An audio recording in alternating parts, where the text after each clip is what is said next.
1961, the top 25 college hoops poll doesn't have North Carolina, Duke, Kansas. In 5, 4, 3, 2, 1. It's time for the Rundown with Rob Sanders. Well, we're waiting.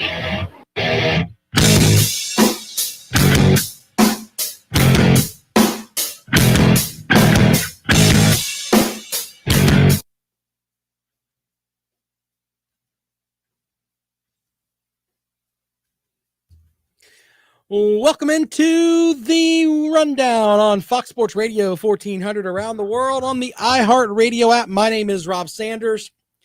Thanks for joining us today. Got a lot of stuff we're going to get into today. As always, of course, phone lines are always open, 803-978-1832, 803-978-1832 is the number to call if you'd like to join us here on the Rundown this afternoon as we get set up for the week. A lot of great stuff that I want to talk about today. You know, the entire sports world seems to stop except for what happened with the Super Bowl last night. If you want to talk about the Super Bowl, we'll talk about the Super Bowl. Lots of people are riding the Tom Brady train. Yeah, it's a mess. What I want to get into today, though, is some comments from Coach Dabo Swinney from about a week ago that I must have missed. Shout out to Pigskin Pete watching on the YouTube channel today. Thanks for checking the show out. He said something about the transfer portal that was kind of, when you step back for a moment, it kind of makes you seem silly. And what I mean by that is that he said, quote, if I want to, basically, I want to make sure I read the exact line to you because it was kind of made me go, huh, when I read it. So I'll definitely go with that. But let's check this out first. Swinney basically said that he would just go to the locker room. He didn't really think that he needed to get to the transfer portal as of yet. I think this is an area that, you know, all coaches, when they have something new come about, it's best for them to evolve. You know, we can use Nick Saban as a perfect example for this. Nick Saban had, you know, one of the best defenses ever, 10 years ago. And this year he won his national title because of his offense. The defense was good, don't get me wrong. Alabama fans, don't be screaming at me here. But the reality is, when you really stop and think about it, they won because of their offense. And that's because Nick Saban evolved as a head coach. I think Dabo Swinney's missing the mark on this here. If you go to the transfer portal, there are a ton of players that are out there. Now, Clemson also has a history of they only offer certain players anyway. Why not have the mentality of you have a relationship with these young folks anyway? Why not go with them on, if they make the choice to go somewhere else, go and try to get some of these young men back. But Coach Swinney, it seems like he doesn't want to do that. Now, the other end of it too is that it's the mentality of, hey, you come in, we recruit you, we get you to do things the way that we do them, and then go from there. But on the other end, it just looks like you're just not open to the transfer portal. And that's the big thing right now. Dave Clawson from Wake Forest calls it the transfer toilet, and I get that. Don't get me wrong. But when you really, really stop and look at it, I think the transfer portal is something that Dabo Swinney is going to have to take the opportunity to go, and at least you're going to have to assign a coach to it. That's just the way that it is. Read the exact quote from Dabo Swinney here, because I've now got it up here. He goes, I think there are over 1,600 kids in the transfer portal. It's a crazy world. You have some teams out there that have 20 plus guys in the transfer portal. I can't imagine that. I hope I don't ever have to deal with that. And that's something that you can say, all right, keeping your kids there, retention is important. I get that. Clemson lost 2 guys on the defensive line that would have undoubtedly helped them this year, with Jordan Williams going to Virginia Tech, and then the other young man going to Minnesota. But he said, quote, Swinney goes, "We're fortunate. It's not like we have a bunch of starters packing up and leaving. For me right now, structurally, we're set up to deal with it. And if I need to go, but I don't have to go to the transfer portal, I just have to go to the locker room. That's where our replacements are." Now, he could be putting that statement out there as a,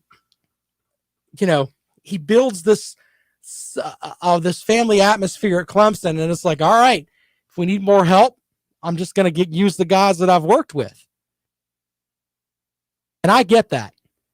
But in the end, I think Coach Swinney's going to have to evolve like Nick Saban evolved and went with a more high-powered offense, because that's what wins you college football games now. He's going to have to evolve, and he's going to have to go to the transfer portal. Now, does he need stuff this year? No. But looking up and down the transfer portal, I looked and I found some guys that are in the transfer portal that, would be great for any team. And when you really stop and think about it, Clemson should try to get into the mix for these guys, because in addition to helping out his team, he could keep some of these guys from going and making other teams better. Simple as that. Bama Boy Online says he needs to take a look at the portal. Honestly, Ohio State was better than Clemson 2 years in a row. The scoreboard doesn't say so. Maybe 1 year, but not 2. Anyway, there are other guys that are out there that could make some sense. On the offensive side of the ball, how about the Michigan State wide receiver Trevon Morgan? Could be interesting. Florida State's wide receiver Warren Thompson. That could be a guy that could help out Clemson a little bit. But there are several options. So where are you at on this? Do you think that Dabo Swinney needs to get into the transfer portal and find some guys? Do you think a coach should be assigned to it? Because I think that's where you have to be right now. Even if you are on top of the football world, it's not bad to have that transfer portal where you can actually look at that and say, okay, maybe this is something that could help. USF has a wide receiver, Eddie McDoom. Why not? Bring that guy in. Set out the 2018 season because of the transfer rules. It's played 1 year at USF because he opted out of the 2020 season. So he has the opportunity. He could come in and maybe help out the receiving corps a little bit. Delta Online says if he had the chance to grab a 4 or 5-star recruit out of the portal, he would. I don't think he has. I don't think he would. I think right now he looks at his at who he's got and he thinks that's enough. I mean, he just said, I will go to the locker room. And that, my friends, is not going to do the job. You can't just rely on that anymore because other teams are going to bypass you. Teams like a Miami who made a drastic improvement. How did they do it? They went to the transfer portal and got a quarterback. Yes, little things like that help. Ohio State went with a transfer. Justin Fields lit Clemson up. He played at Georgia before. I mean, the list goes on and on. What was it? Baker Mayfield played at Texas Tech, ended up going to Oklahoma. It's the same thing. Bama Boy's on point today. Saban's got a top transfer DB out of the portal for 2 years in a row. Experience matters. Look, Clemson also needs to understand that you can have your 2 great guys that are up front as far as on the defensive line, at defensive tackles. That's great, but you need a lot more than that. A rotation is what gets you where you get in the fourth quarter and your guys aren't tired. And being able to cut down the snaps on your starters and not really have a drift off, that's what makes you become from a good team to a great team. You've heard the whole adage before. What was the game a couple of years ago where South Carolina went down to Florida and was laying the wood to Florida, but South Carolina didn't have the quote-unquote depth, not enough depth, and Florida ended up running through that defense late in the game. Got to have the same thing, man. I think Coach Swinney has to evolve if he wants to make this work. 803-978-1832, 803-978-1832 is the number to call if you want to join us here on the Rundown, right here on Fox Sports Radio 1400.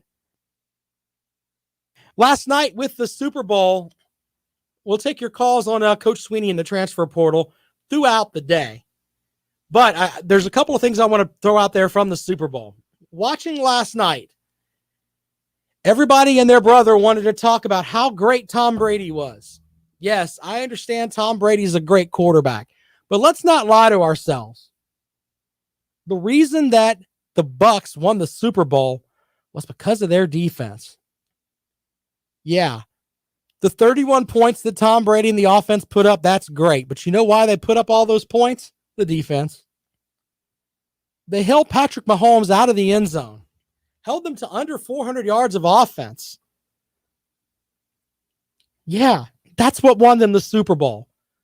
And I know people are telling me, hey, Rob, you're just a Tom Brady hater. No, it has nothing to do with that. I can respect the fact that Tom Brady is 43 years old, has 7 Super Bowl titles, completely have he did what he needed to do last night. But the reality is that what won the game was the Tampa Bay defense. They had Pat Mahomes running around like he was stupid all night. It was insane. A couple of other notes from the Super Bowl really quick here.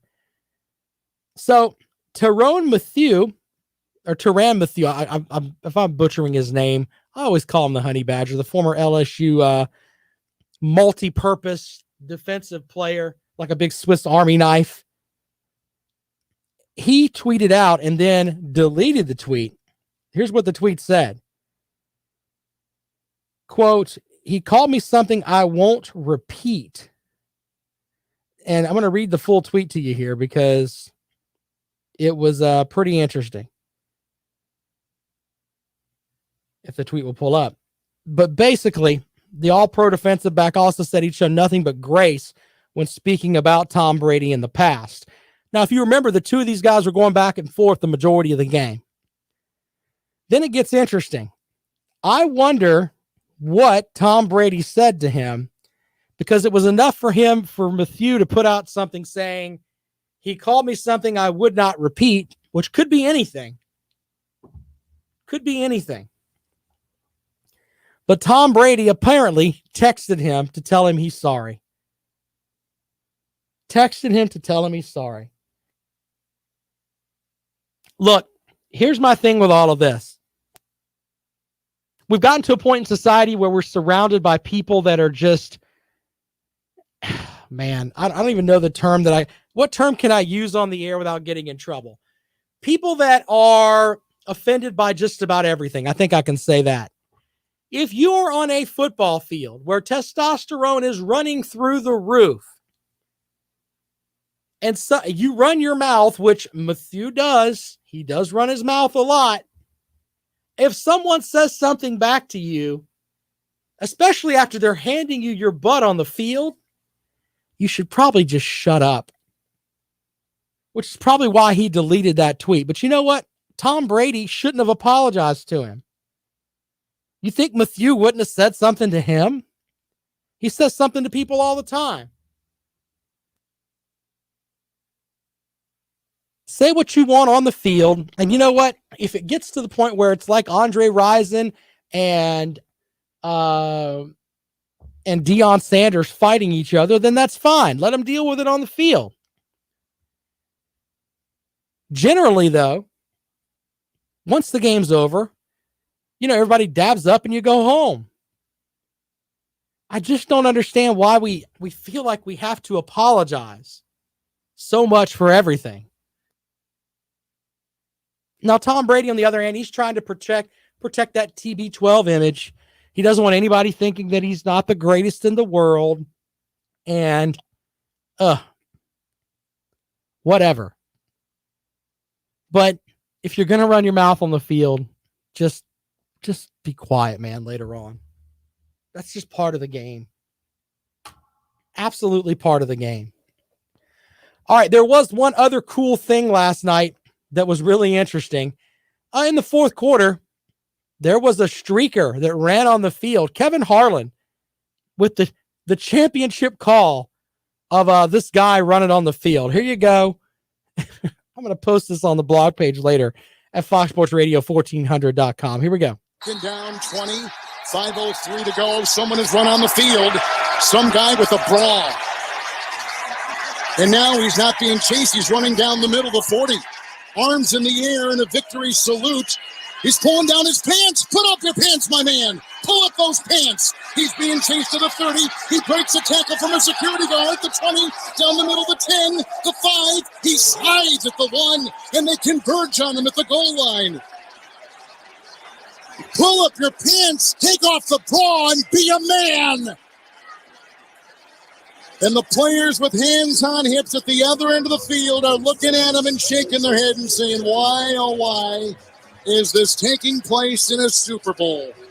Yeah, there you go. Kevin Harlan with the call of the game right there. And to be honest, they're up 31-9. The game's over. I'm not saying that you should run out onto the field, because if you do, whatever happens to you with the security end, that's on you. If security beats the tar out of you, that's on you, man. I love the stories with the wrestlers where the wrestlers talk about the guy comes in the ring and, yeah, they just basically go to knock them out. Same way with all that. You're not supposed to be on the field. All right? Get them off the field, etc.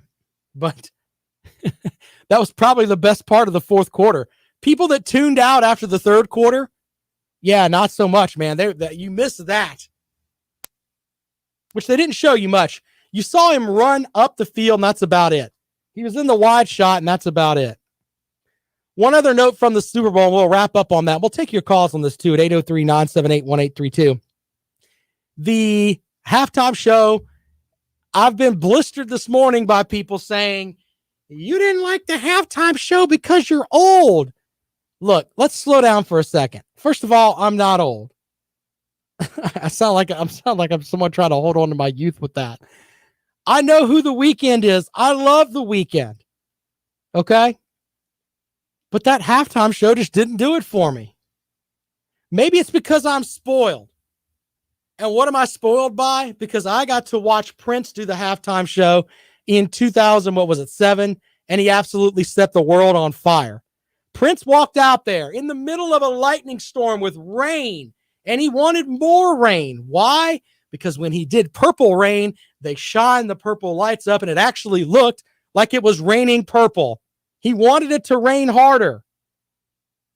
So once you've experienced that, then you go to The Weeknd, and he's dancing in lights, and it's like, ugh. Let it go, people. Let it go. Wasn't a big fan of the halftime show. But then again, I'm probably not going to like any halftime show because it's not Prince. 803-978-1832. 803-978-1832 is the number to call if you want to join us here on The Rundown. This is Fox Sports Radio 1400. It's not a banana hammock, stupid.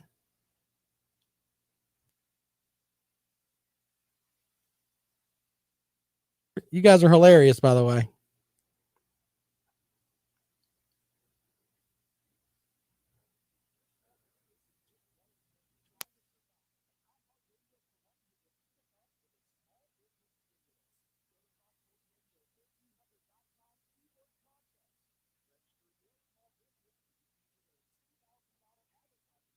I just drank a double shot of espresso. We're going to be jacked up here in about 5 minutes.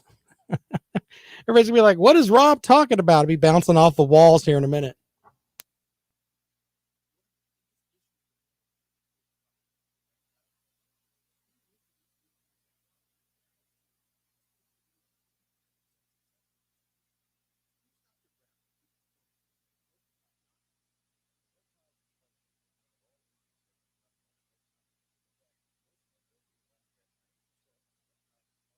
Maybe I didn't understand the symbolism. If someone can explain it to me, but I love the people telling me, oh, well, you just didn't understand because you're old.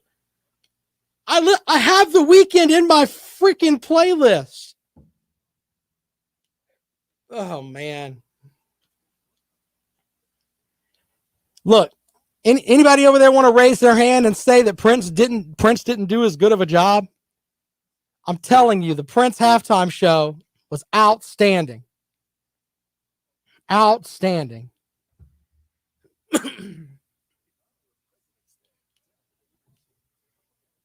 Get so mad with all that, man. I'm old because I don't understand The Weeknd. Shut up.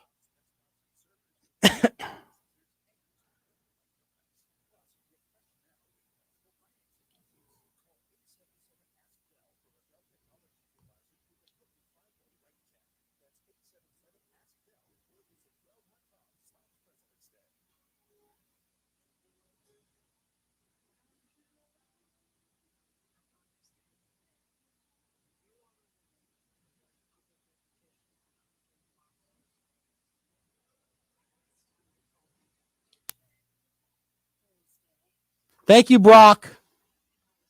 I'm jacked up on crappy coffee. You know what, Delta? What are you doing? Are you doing crack over there? Will that keep you awake? You're over there with Carolina crack pipe?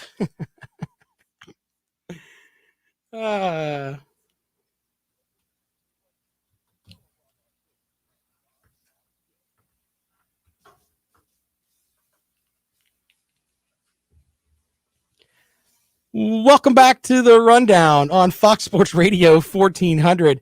Some folks agreeing with me over in the chat room here, saying about. Let's make sure we're all on the same page here. Delta says for the halftime show, a sporting goods store missing its massive alignment of jock straps. Okay, terrific. Let's head out to the phones, 803-978-1832. Here we go. Welcome into the rundown. Good afternoon. Good afternoon. How are you today? What's going on, buddy?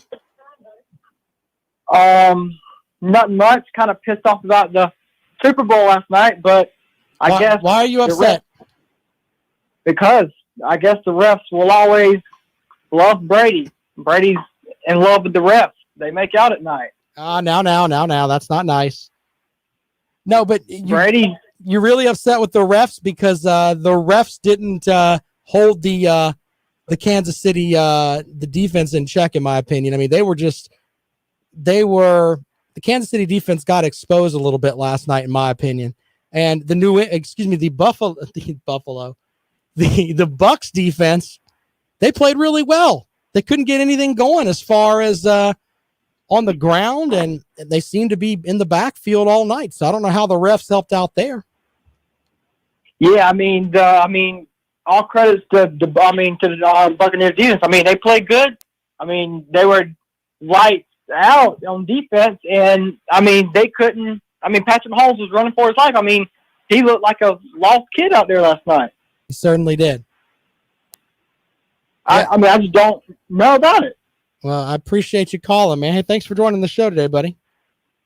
Thank you so much. All right, there you go. Well, he thinks the refs had something to do with it. I don't know.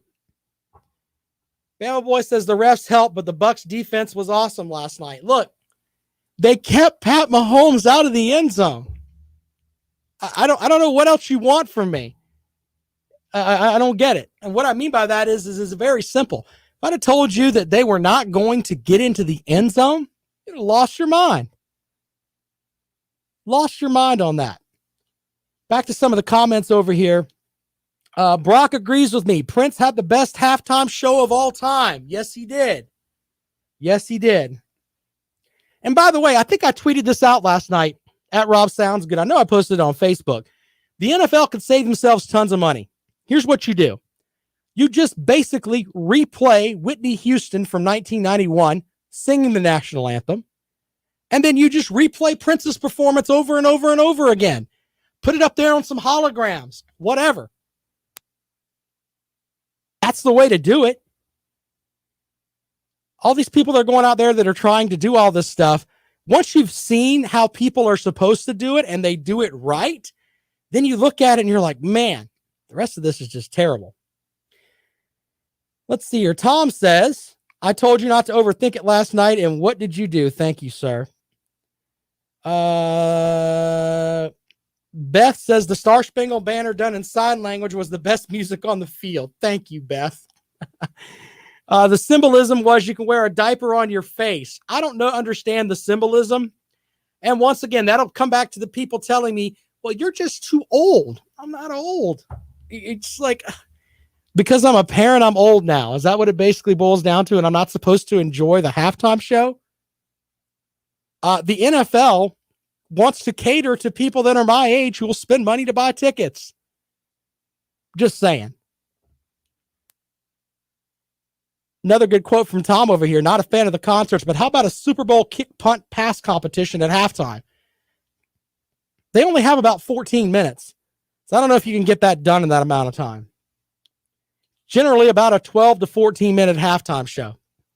So I don't know if that would work or not. I like the halftime thing where, what was it? The Dr. Pepper thing where you throw the football or whatever and you can win your college scholarship or whatever. I like that. Have that set up where somebody can win a truck or something. That would be fun. Why not? That'd be more interesting than, I was just literally really depressed last night about the halftime show. And then the game was awful at the end. They did bring it back with the streaker, though. I was very happy for the streaker. I thought, ladies and gentlemen, it was Lawton Swan from Clemson Sports Talk. I thought that was him. But Lawton would have, this guy was wearing like a pink outfit. Lawton would have had a Clemson Sports Talk logo on his outfit before he took the field so he could get some free press out of the deal. And Lawton would have gotten into the end zone. He wouldn't have stopped at the 1. He would have hit that jump cut there and had that security guard flying as he went right into the end zone. Anyway, Lawton Swan will be on this afternoon on the vast Clemson Sports Talk Radio Network. You can check him out at 4:00. Stop looking at me, Swan. Anyway, back to what we were talking about. We do have what I talked about earlier with Dabo Swinney, how I think he needs to evolve on the transfer portal. And how, if you're a South Carolina fan, you hear that. And a lot of these kids, they'll tell you, yes, I am XY player. I live in South Carolina or North Carolina. I decided to go to Michigan. Now I want to transfer and be closer to home. If I'm Shane Beamer, I'm going to lock in on that. And I'll be like, look, hey, you're from Charlotte. It's what, an hour and a half from here? Something like that. You could come here and play SEC football in a Power 5 conference like you were playing up there in Michigan. Although, we can argue the merits of the Big Ten. You can play here. This is an area where Shane Beamer can get a leg up on the Clemson program. Just saying, it's out there. And I think Coach Sweeney's a smart guy, and he'll get with it eventually. But I think he needs to jump on it now. Remember, Clemson was one of the first teams that was big with the social media thing and doing a lot of different, the football vlog that they do and all of that. Having all of that out there. They were one of the first to do that. Now everybody else is trying to do what Clemson did. They've got to be first up there in the transfer portal, or it's going to end up biting them later on. 803-978-1832. 803-978-1832 is the number to call. Delta says there should have been a flag on the security guard for targeting the streaker. That's funny. Funny. Well, I do think that on the one front, though, with the one good thing out of the Super Bowl was you can't always have a sure bet. Everybody and their brother loved some Kansas City yesterday. Was loving Kansas City. I'll tell you what, man, going back to another halftime show, they were all Michael Jackson moonwalking later on. Oh my goodness. I shouldn't have bet against Tom Brady. How about this? Maybe you shouldn't have bet against Ndamukong Suh, the guy who lived in the backfield for Kansas City, or Bennett, their other defensive lineman, or Jason Pierre-Paul, who's running out there with 7 fingers, but he still has the ability to get back there and make Pat Mahomes look stupid. Now, I know there's going to be people that are going to say, well, Kansas City didn't have their best set of tackles, and I get that. But at this point of the year, you play with what you got. And Kansas City just didn't have enough. 803-978-1832. Tom says, Sue didn't win anything till Brady came along. Okay, you think they win that game without that defensive line last night? Just saying. If Mahomes had time to throw, come on now. 803-978-1832. We come back, we'll talk some hoops. There are some people missing from the top 25. I don't know where they are. It's insane. We'll get with that in a moment. You're listening to The Rundown on Fox Sports Radio 1400.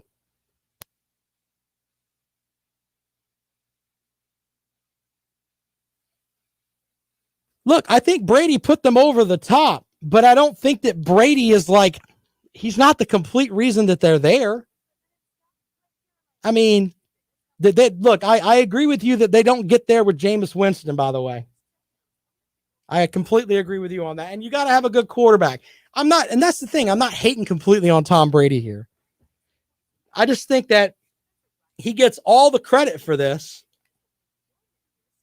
and it should have went to that defense.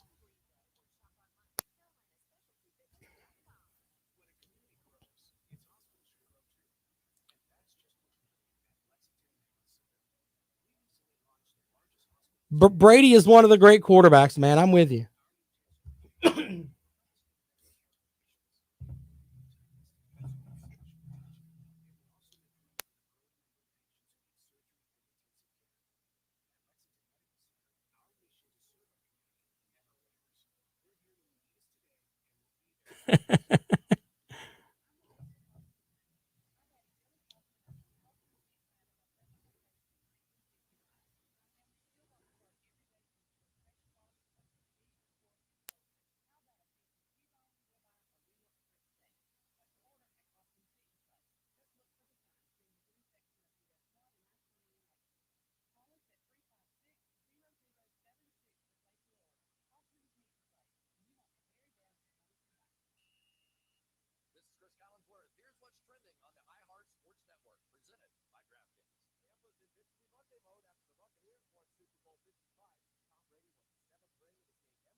I like the Bills a lot. I think Kansas City, by the way, they're going to have they're going to lose some guys this year. I think they're going to be right up top, to be honest with you, but they're going to lose some guys.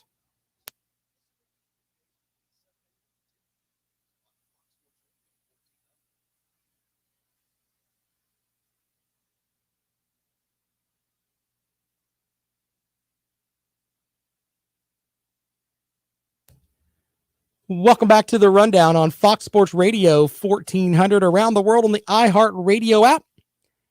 My name is Rob Sanders. Tom wants me to do a show where I give my top 5 for all position groups in college football, like DBU or QBU, etc.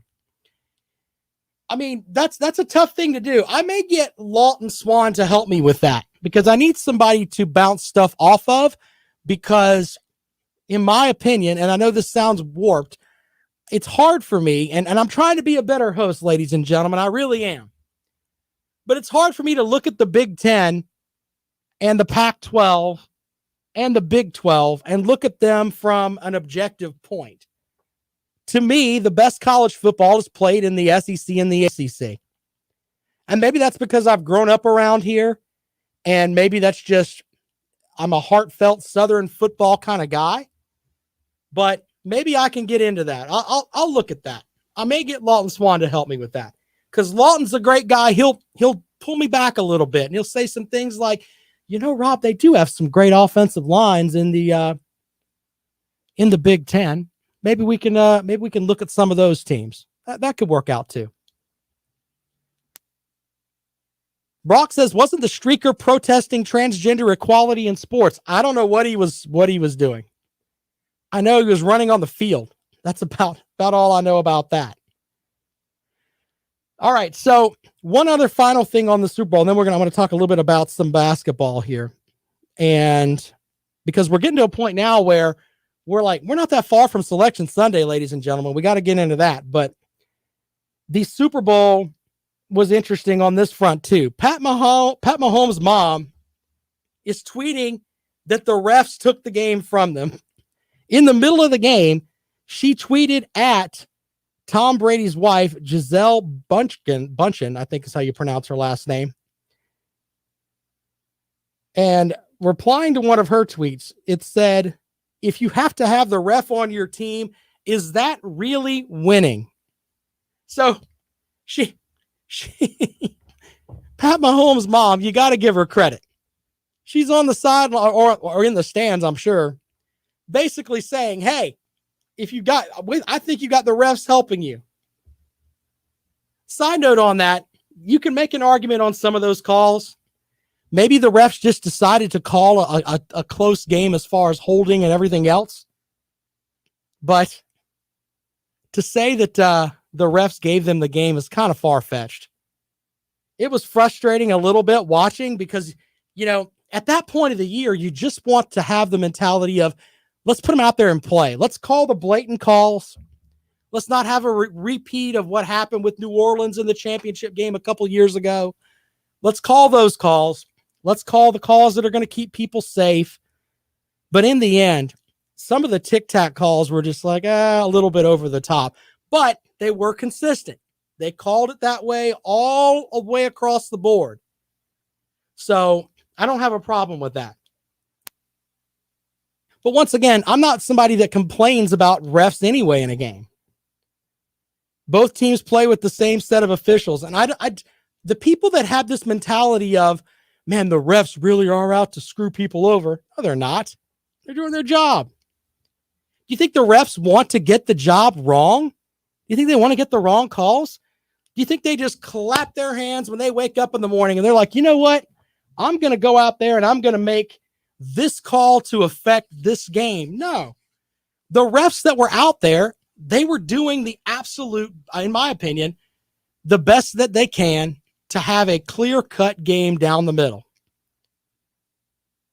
Clay with a great point that I wish I had the stats on, but we'll give Clay credit on that. We'll highlight yours so everybody can see it. The Kansas City Chiefs are the second most penalized team in the NFL. That argument isn't valid by Pat Mahomes' mom. Very, very good. Very good with that. Bama Boy says the neutral zone infraction, the trip on the receiver, and the hold on the Honey Badger in the end zone were bad calls on third down. Yes, but I just think that I'm not in this to think that the officials went out there, which is the direction that Pat Mahomes' mom's tweets were directed, that like they were out there to try to screw over her son's team. I just don't buy that. If they made a mistake, that's fine. They have, all the officials are critiqued, by the way. The officials that are in that championship game and the officials that make the playoff games, they have to be really good at what they do. So the adage of, hey, they really screwed our team over just doesn't hold weight. I've been upset with officials like maybe 2 times in my life. The one time that I can remember was Chipper Jones' final game of his career, the old infield, outfield fly rule with the St. Louis Cardinals game. I was really upset with that. So upset that I went and looked up the rule and realized it was at the official's discretion. The official's on the field. I'm not on the field. Simple as that. Tom says, let the excuses roll. Brock says, so Kansas City Chiefs fans are upset about the refs this year, but didn't complain when the 49ers were screwed by the refs last year. Bama Boy says, be careful, I'm a Cowboys fan. Yes, I know the Cowboys fans are still upset about the Des Bryant catch or no catch against Green Bay. Everybody plays with the same set of officials. Just saying. And unless you uncover something that shows that the officials all have lower back tattoos of Tom Brady's TB12 logo, then I'm just not going to buy it. Tom also says that Ohio State had a fair argument against Clemson on that fumble recovery callback. You can make that argument too. But in the end, both teams played with the same set of officials. And on the other front, with that game against Ohio State, we've kind of talked about this before. What he threw, Justin Fields threw what, 2 interceptions in that game? Crazy. That's the kind of thing that takes it away from you. You shouldn't get into a position where that one call meshes you completely up. 803-978-1832, 803-978-1832. A couple of free agent notes. Dak Prescott and the Cowboys, they're no closer to getting a contract extension there. We'll see how that works out. The way his knee got turned into a question mark, I don't know. He'd have to work out for me, make sure he's worthy to get that max deal that he wants. If you want to call up and let us know who you think is going to win the NFL next year, we'll take those calls at 803-978-1832. 803-978-1832 is the number to call. If you'd like to join us here on the Rundown this afternoon. I want to talk some basketball when we get back. We have our 2 in-state teams. One's kind of trending up, one's kind of trending down. So we'll get into that. And the top 25 was a very interesting top 25 today. And I'll tell you why. If you look at the new AP top 25, it's the first time in, I can't even tell you how long, where you don't have Duke, North Carolina, Kentucky, or Kansas in the poll. Yeah. If you look at the latest AP top 25, you don't have those quote unquote blue bloods in the poll. It's the first time Kansas has been unranked since 2009. Wow. Monday marks the first time since December 18th, 1961 that UCLA, Duke, Kentucky, North Carolina, and Kansas were all unranked. Oof. Tough times with that. 803-978-1832. I want to talk a little bit about the quote-unquote greatest rivalry in sports that was forced down our throat on Saturday night. Yeah, we'll get into that in a moment.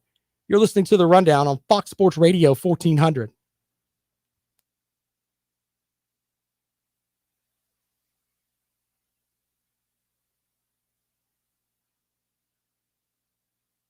I don't know how Dak's going to do with all that, man. I mean, we haven't really heard much out of his camp. I want him to do well. I really do. You think UNC is going to make it in? That's a good point there, Bama boy. I don't know. Alabama plays South Carolina here, like what, Tuesday? Is it tomorrow? Is it tomorrow or Wednesday? 10th ranked Alabama comes to town.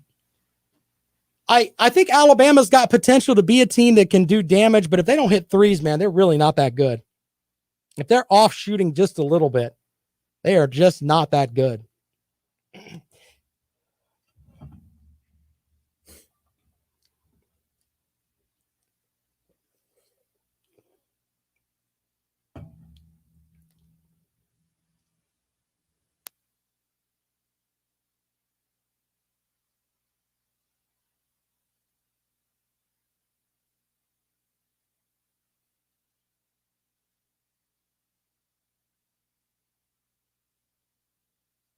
You know,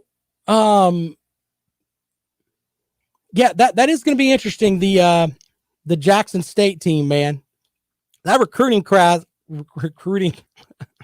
I can't believe I get to talk on the radio and I can't sometimes use English words. Just make up words. That recruiting class that he got was outstanding there. I'm going to be jacked up to watch some spring football, man. I really am.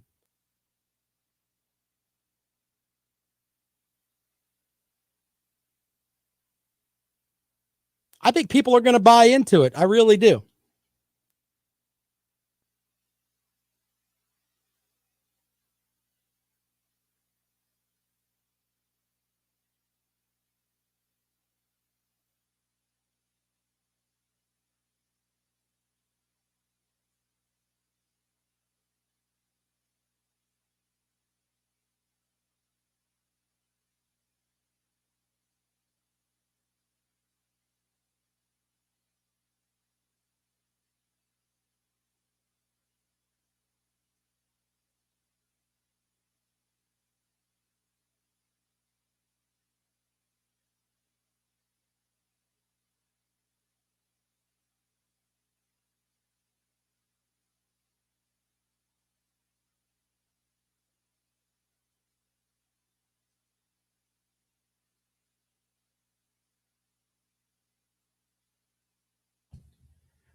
Welcome back to the Rundown on Fox Sports Radio 1400 around the world on the iHeartRadio app.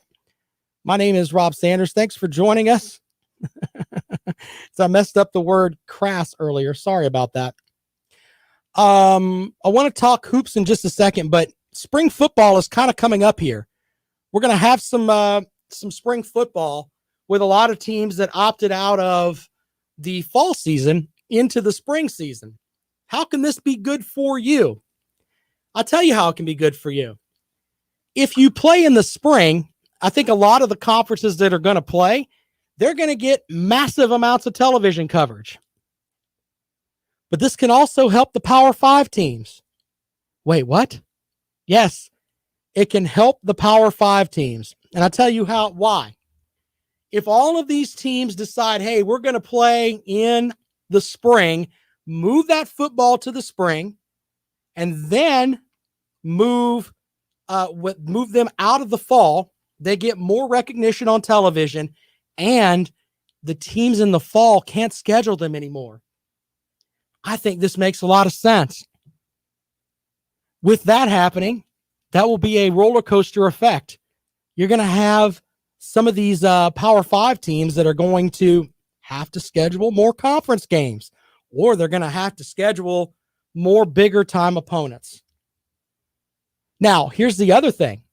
Wouldn't it be cool if at the end of the spring season, after you have your spring practices or whatever, you could wrap it up with, instead of having your spring game, you could scrimmage one of these teams that is playing in that opts out, decides to play in the spring. South Carolina could play the Citadel. Clemson could play Furman, whatever.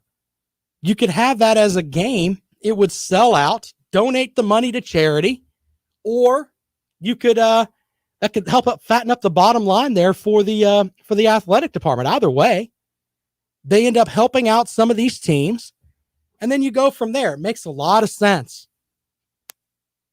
A lot of sense. Anyway, if you want to respond to that, 803-978-1832, you end up with basically the only time we won't have football is the month of the play, as far as college football, the month of the playoffs for the NFL. You could set it up where they start their season on Valentine's Day, basically, for teams like in the SoCon and everything else. Then, with that, they could wrap what they play an 8-game schedule, 10-game schedule. February, March, April, your championships in May. May 5th is your championship weekend, basically. It'll get insane coverage there. Then we have time allotted for college baseball, and then we go right into college football again with media days and everything else in July. Just saying. That could be really, really cool. They won't do that because it makes too much sense. It just makes too much sense.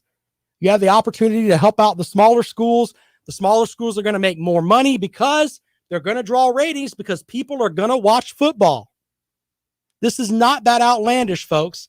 You think they're not going to show you a bunch of these spring games or this spring football that's going to be played? Of course they will.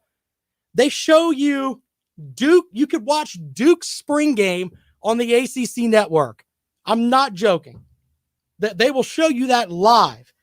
You're telling me they're not going to show you a matchup of a big SoCon battle with Wofford and the Citadel? Yeah, I think it could work. I really, really do. The national coverage they're going to get, they'll be in the limelight. Now, the bad end of it is that you're going to cut down on a lot of the exposure that you get for college baseball and women's sports. But I'm just saying there is an audience for that football crowd. Or the football will bring an audience is basically the way that I'm putting it out there. Tom says players preparing for the draft would get a lot less time to be ready. I'm talking about, and I get that, but do you think that's going to matter in the Ivy League? How many guys are drafted from the Ivy League? Just saying. We'll have to see how that works. The XFL, Tom says the XFL failed. Yes, but the XFL failed because they stopped playing games. People were watching. Alumni will still support. The big difference there. Not saying that it's not, there's not some fault in it, but it's something that could work. If you like that idea, 803-978-1832, 803-978-1832. That is the number to call if you want to join us here on the rundown this afternoon. By the way, couple of things here. I wanted to talk a little bit about the Clemson basketball team picking up a win over Syracuse and picking up a win over North Carolina last week. The most interesting thing about that is that they seem to have gotten off the turf a little bit. Clemson fans, just hold off for a little bit, though.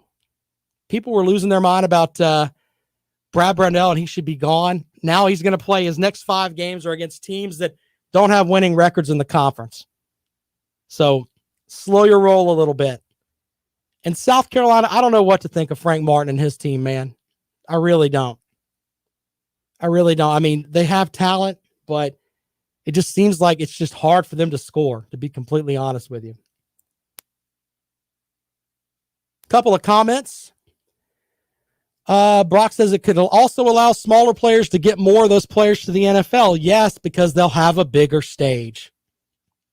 And you think that the scrimmages that I'm talking about and that you do away the spring game with, you think they're not going to have let's say Alabama wouldn't do this. They wouldn't schedule UAB because they don't want UAB to have any coverage. But let's say that Alabama's scheduled, I don't know, insert small team here from out west. You think that game's not going to get picked up and they can be like, hey, look what this guy did against this Alabama player. It could work.